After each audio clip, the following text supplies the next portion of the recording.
Hello everyone, তোমাদের এখানে অনেকের একটা ডাউটস রয়েছে যে দাদা আমরা তো ফিজিক্যাল ভেরিফিকেশন করাতে যাচ্ছি কিন্তু আমরা আপগ্রেডেশন করাবো। তো ফিজিক্যাল ভেরিফিকেশনের সময় তো আমার তো বলা আছে আমাদের যারা টিএফডব্লিউ পেয়েছো তাদের জন্য টিএফডব্লিউ সার্টিফিকেট দেখাতে হবে, যারা এমনি সমস্ত ক্যান্ডিডেটদের জন্য ডোমিসিয়াল সার্টিফিকেট দিতে হবে, সেটা A1 হোক বা A2 হোক। তো এই যে ডকুমেন্টসগুলো আমরা দেবো, তো ডকুমেন্টসগুলো যদি দিয়ে দিই, সেকেন্ড রাউন্ডে যদি ওই কলেজটা না আসে, আমি যদি কোনো নতুন কলেজ পাই তখন তাহলে আমি কি করবো বা আমার ডকুমেন্টসটা আমি কিভাবে পাবো? দেখো এখানে ব্যাপারটা এরকম ভাবে হয় না।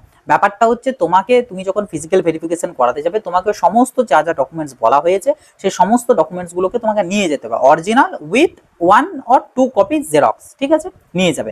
এবার সেলফ অ্যাটেস্টেড করতে হয়। সেলফ অ্যাটেস্টেড মিনস নিচে সই করতে হয় নিজেকে, তো ওটা তো তুমি ওখানে গিয়েও করতে পারবে, ওটা বাড়ি থেকে করে নিয়ে যাওয়ার কোনো ব্যাপার নয়। কিন্তু তোমরা যখন আপগ্রেডেশনের জন্য দিলে সমস্ত ডকুমেন্টস তারা চাইবে, তোমাদেরকে কিন্তু জেরক্স কপিগুলো তো দিতে হচ্ছে, তার পাশাপাশি কিন্তু অরিজিনালগুলোও তোমাদেরকে দিতে হবে।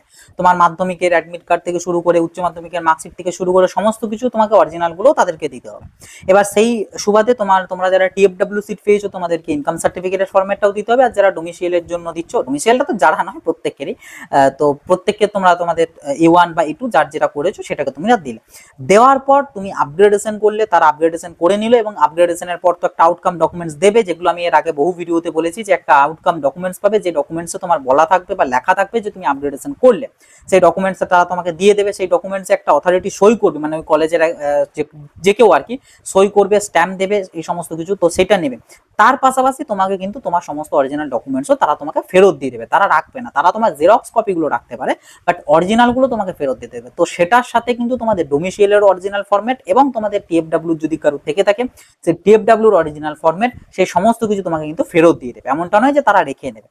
তো যে কারণে কি ফেরত দিয়ে দিলে তো তুমি তো আবার নেক্সট তোমার কাছেই রইলো, নেক্সট যদি সেকেন্ড রাউন্ডে ওই কলেজটাই আছে ফের ওখানেই যাবে, যদি অন্য কোনো কলেজ আছে তো সেখানে যাবে, তো কোনো প্রবলেম হবে না। এবার যদি কেউ বলো যে ওরা যদি রেখে দেয়, দেখো অনেক কলেজ আছে যারা এরকম একটু কায়দা মারে এবং রেখে দেয়, তো তখন এটা তোমার রেসপন্সিবিলিটি তোমাকেও কাগজটা নিয়ে আসা, ঠিক আছে, কারণ কলেজ চাইবে তোমার যাতে কাউন্সেলিং এ প্রবলেম হয়, ঠিক আছে। তো জিনিসগুলোর থেকে তোমাকে বিরত থাকতে হবে এবং তোমাকে জেনে বুঝে সেই মতোই সিদ্ধান্তটা নিতে হবে। তো যদি কোনো কলেজ না দেয়, তোমার রেসপন্সিবিলিটি সেই কাগজটা ফেরত নিয়ে আসা।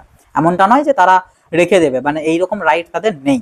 ফেরত দিয়ে দেওয়ারই কথা এবং দিয়ে দেবে। যদি কোনো কলেজ না দেয়, তোমার রেসপন্সিবিলিটি সেটা নিয়ে আসা। ওকে, আশা করছি এই যে ব্যাপারটা তোমাদের ডাউটসটা ছিল যে যদি দিয়ে দিই নেক্সট রাউন্ডে তাহলে কি করবো, তো এই ডাউটসটা আশা করি ক্লিয়ার করতে পেরেছি। তো এরকম আরো আপডেট পাওয়ার জন্য চ্যানেলটাকে অবশ্যই সাবস্ক্রাইব করে নোটিফিকেশনে ক্লিক করে অলতে সেট করে রাখবেন।